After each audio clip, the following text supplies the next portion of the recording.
Your lender is like, hey, I like this guy's credit. Here's a pre-approval. You're like, I like this house. Let me make an offer. The seller's like, I like this offer. Offer accepted. So why does it take another 30 days to close on the loan? Like, what in the world happens during the underwriting process? Well, here's a hint. A lot of the stuff that often happens during the underwriting process on the negative aspect should have been done before you even got the pre-approval. So let's get into that first and let's walk through the underwriting process next. Let's go. Welcome back to House Rich, the first time homebuyer show where we help millennials figure out how in the world do I buy my first home. Today we're talking you're under contract, what happens next? In order to figure out what happens after you're under contract, we got to go back to when you got that pre-approval. And here's the thing. Per guidelines, you can actually get a pre-approval without submitting any income docs or bank statements. The lender cannot require that until you actually issue you a loan estimate. But here's the other thing. If you don't have the 5 to 10 minutes to pull down your W-2s, to pull down your bank statements, pull down your pay stubs, you are not really ready to buy a home. Think about it. You can't spend 10 to 15 minutes to make sure the process goes smoothly for the biggest financial decision of your life. So part of making sure things go smoothly is making sure the lender verifies what you think is correct. Because often folks think they make more than they actually do from a lending standpoint. So let me give you an example. Let's say you make $80,000, but that's a $60,000 base salary, and that's $20,000 in other type of income. So the base salary of $60,000 is pretty easy to calculate. You take $60,000 divided by 12 and you get the $5,000 base income. But here's the thing about that other $20,000. If it's commission, overtime, bonus, car allowance, basically any non-base income, the lender needs to see a 2-year average. If you don't have a 2-year average, if you don't have 2 years of that income, the lender's not going to use it because they have to make sure it's not a fluke. Here's the other thing. Let's say you do have a 2-year average, but year one you made 10,000, year two you made 20,000. The lender's not using 20,000; they're using average between 10 and 20,000. So they're using actually 15,000. So you don't make 80, you make 75 in that situation. 60 plus 15. Here's another example. Let's say you made 30,000 one year and 10,000 next. You did the math. You're like, okay, I make about 20,000 on average when it comes to bonus income. Not so fast. So what the lender is going to do is not take the average. They're going to use the lower number because your income or that bonus income is declining. So you don't make 20,000, you made 10,000. Once again, it's 60,000 plus 10,000. So your actual income the lender uses is 70,000. So a lot of times folks will overestimate their income because they think they know how to calculate the income. No, make sure your lender does it. And if you're self-employed, do not even try to calculate yourself. Make sure a lender does that calculation for you. So that's the income portion. Now, when it comes to funds for the down payment, so you need to submit your bank statements because sometimes there'll be things called large deposits, which the lender cannot use. They have to verify all the income coming into your bank account that is not directly from your job. So make sure they do that. And of course, if your credit's not pulled, it's just automatically a BS approval. So now let's go to the underwriting process. So now let's assume you did all that and your offer is accepted. What happens next? So first things first, you want to submit the contract to the lender you got the pre-approval for. And at that point, they will give you a loan estimate. A loan estimate is a standard format that all lenders use and helps you compare quotes. So now is the time to compare quotes. So hopefully you talk to a couple lenders initially. Now go back to those lenders and ask them all for their best quote based on the specific scenario that you are in. But here's the thing, the lender that had the best quote when you got pre-qualified 2 months ago may not have the best quote now. So what you want to do is go back to maybe the 2 or 3 lenders you got pre-approved for. Say, hey, this is the situation, and give them the contract. Hey, $300,000 and putting down 5%. My credit is the same thing as when you pulled it, 60 days ago. They don't have to re-pull your credit if it's still within 120 to 90 days, and have them give you a loan estimate. And now you can easily compare those loan estimates because the fees are all formatted the same. Where you're looking at like cost worksheets from lenders, they all look weird. They look kind of fugazi. And so you want to make sure that you're comparing quotes based on the loan estimate. Having said that, you probably still don't know how to compare loan estimates. I'll link another video at the bottom so that you know how to do that correctly. Now that you figured out which lender has the best quote, you don't necessarily have to go with that lender. You probably want to go with the lender that you're most comfortable with. And here's a little secret. Most lenders can match quotes. So let's say lender A has the best quote, but you like lender B the best. Just go to lender B and say, hey, lender A has this quote. Can you match it? And most likely they will say yes. Now that you decide to move forward with lender B in this example, your lender will ask for updated financial documents. So like your bank statements, your pay stubs need to be dated within like 60 to 30 days. So they ask for updated bank statements. Your credit score should be fine as long as it's still within the 90 to 120 day window, and it's not going to expire before you close on the property. Boom, the documents are submitted to underwriting. If you have kind of like a gray area situation, you want to make sure you're explaining that to your lender so that they can frame that situation for the underwriter. Because if it's a gray area and the underwriter decides on scenario B, but you really want scenario A, at that point you're kind of at a disadvantaged situation because you're trying to convince the underwriter to change their mind versus your lender pitching the situation that you want and having the underwriter agree up front. So that's why you always need to explain stuff to your lender, and your lender needs to be good at translating your situation to the underwriter. Also, your underwriter will do a background check based on access to information that your lender does not have. So they'll look up like stuff like bankruptcies, make sure you don't actually own any of the properties. They make sure you don't have any legal proceedings against you. So for instance, if you paid somebody $99 a month and they got like a bankruptcy removed from your credit report due to like a technicality with the date, well, that's all good and well for your credit report. However, that underwriter is looking at public records and they're going to say, okay, James Smith had a bankruptcy in 2021. Okay, so this is the literal document from the court system. And so now they're going to come back to you, and that's going to be one of the conditions. Hey, I see you had a bankruptcy in 2021. What's the deal with this? Your response cannot be, it's not in my credit report, because once again, they're looking at the actual bankruptcy docs in the court system. So as a reminder, your credit repair person can remove stuff from your credit report. They can't remove it from public records. They're not Ethan Hawke or Hunt. They're not, climbing down into the court system and then deleting stuff from the court database. So FYI, if you have stuff removed during the credit repair process that is public record, the public is a key part of public record. The underwriter will still find it and ask you about it.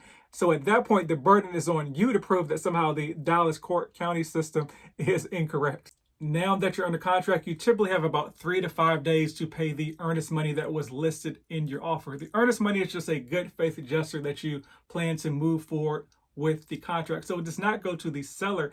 It actually goes to the title company, and they hold that, and it goes towards the down payment and closing costs if you close on the property. You also get what's called option money, and option money protects you during an option period. So the option period is like these 7 to 10 days, depending on the market, that you have to inspect the property, and you have to kind of, if you get cold feet, you can back out of that situation and still get your earnest money back. So you want to make sure you can get an inspection done. You say, hey, there's 4 or 5 items that need to be fixed. And so you submit that back to the seller while you're still in the option period. You kind of decide, hey, will you fix this? Or maybe you can give me some money back for not fixing this item, and I can fix it on my own. But that's kind of what's discussed during this option period. If you get outside the option period and don't back out of the contract, you will lose your earnest money in most situations. Now, simultaneously, you also want to look at insurance providers because you will need homeowners insurance on the home upon closing. You don't have to pay insurance until closing day. That can be wrapped into part of your closing costs. Insurance providers will ask you to pay it up front just because it helps them get the money in their pocket, and it kind of seals the deal on you and gets you to stop looking. So they may give you some sort of discount to pay it up front right away, like 5 or 10%. I'm a realtor in Dallas and would love to help you reach your goals of home ownership. So click the link in the description and just schedule a call no matter where you are on your journey. Not in Dallas? No worries, I can help connect you with a vetted realtor in your local jurisdiction as well. And feel free to share with friends, family, and foes. Everyone gets left. Now your lender will order an appraisal on the property, which is an independent third party's unbiased assessment of what the property is worth. So your contract may say $300,000, but the appraiser says, hey, it's worth, let's say they say it's worth $290,000. So now the most the lender will lend you is $290,000 because that's what the property is worth according to an independent third party. So in that situation, you either have to come up out of pocket that $10K, the seller has to come down $10K, or you guys typically sometimes will meet in the middle. If you guys can't decide on where to meet, then the contract is just dead at that point, and you would get your earnest money back in that situation. Now, let's say the contractor or the appraiser says, hey, this property is worth $325,000. You cannot get that extra $25,000 back in that scenario because, once again, the lender will only lend you the lower of the sales price or the appraised value. So now, all the while, the underwriter is actually reviewing your documents to get you an approval from a credit standpoint. When I say a credit standpoint, that means looking at your income and your credit and funds for the down payment. So Depending on the lender, that can take anywhere between 24 to 48 hours. Is kind of normal, but I've seen it take all the way up to 4 to 5 days if maybe you have a closing that's not so quick, or just a lender that's not moving so quickly itself. Once the underwriter looks at that, they'll typically give you some conditions saying that, okay, everything looks good, but I have a few questions. So typical one of the questions is, hey, a condition is you need to have homeowners insurance. They may have other questions like, okay, I see you make, $20 an hour. You typically work a 40-hour work week. Why did you only work 32 hours the last work week? You may write back and you'll present what's called like a letter of explanation. Say, hey, I'm out of vacation, but I had to take leave due to a death in the family or something like that. That's why I have 8 hours short during this 40-hour work week. Or they may have questions about deposits, large deposits on your bank statement, or money actually coming out of your bank statement as well. Because if they're like reoccurring deductions, they want to make sure that those aren't reoccurring debts that will negatively impact your debt to income ratios. Like I've seen a situation where a parent has been paying like the lease for their child and they're actually on the lease. Well, that's not on your credit report, but since it's a reoccurring debt and your name is on the contract, unfortunately that lease payment goes towards that person's DTI. And unfortunately that kind of crashed their situation. Moral of the story, just be upfront about your lender about all reoccurring debts. If you have a question about it, don't keep it secret. Let your lender know and let them work it out so they can, once again, translate what's going on to the underwriter. Let's say you get like 3 or 4 conditions and then you reply back to the underwriter with either like documentation or just a letter of explanation depending on what the condition is. Let's say that gets all cleared, you're through the credit approval. You're not approved yet because the underwriter still needs to evaluate the collateral, which is the property. So they do that through the appraisal. Sometimes the appraisal may take between 1 and 3 weeks to get back, depending on kind of what the speed of the appraisals are in your local jurisdiction. So that's one part of the collateral. The other part of the collateral is the title work. So they do a request for title. And the title company's goal is to make sure that the person selling you the property actually owns the property and there's no encumbrances on the property from a legal aspect, meaning that the title is clear and the person that's selling you the home actually owns the home. There's no liens on the home and you're going to have a clear title when you purchase the property. This can take 2 or 3 weeks too. So this is why the process takes a little bit longer than you may think. And there's oftentimes a lot of sitting around because the appraisal you just got to wait for and the title work you just got to wait for that as well. Let's say we get back the credit approval, we get the appraisal comes back at the value on the contract, good to go there, and the title comes back and that's all good to go as well. So at that point, that's when you hear like clear to close. The lender will give you the closing disclosure. So the closing disclosure is an updated loan estimate essentially. So the key in loan estimate was an estimate, but when the loan estimate was issued, like the lender does not have the title fees yet because they didn't know the title company at the time. At that point, they did not have your homeowner's insurance. Now your homeowner's insurance is updated on the loan estimate, and the property taxes should be updated from the loan estimate, but they'll update the property taxes on the closing disclosure as well. So that document is a lot more accurate. I say a lot more accurate because there's kind of 2 versions of the closing disclosure. Some lenders will make sure that the closing disclosure is 100% accurate before they send it out.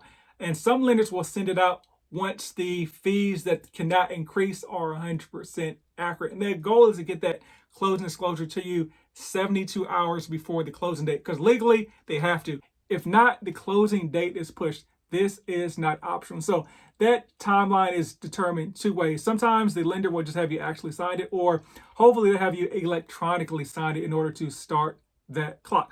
You'll get an updated version of that before closing, but as long as the lender gets that CD out to you with just the lender fees intact 72 hours prior, you're good to go. So now, how do you know how much money to wire to the title company? You want to make sure you have the final numbers from the lender and you actually want to wire the money to the title company or get a cashier's check. And here's the thing, you typically just want to call the title company to confirm those numbers are correct. If you're getting like random emails, sometimes there's fraud or if something seems fishy, always call the title company to make sure that you have the right wiring instructions, because if you wire that money to the wrong person, it is gone. So I'm gonna say this for the 3rd time, just call the title company to confirm the wiring instructions. And FYI, the wiring stuff, you can literally do it the day of. Wires happen instantaneously. They'll tell you, hey, you need to do it like a couple hours before. I worked at a bank. I've seen folks wire the money and it'd be literally at the title company while they're still on the phone to make sure the money's there. So you can wait to the day of, and I recommend waiting to the day of in order to wire the funds in case something happens. So that is it. Let me know what you think buy land. Rumor has it they're not making any more of it.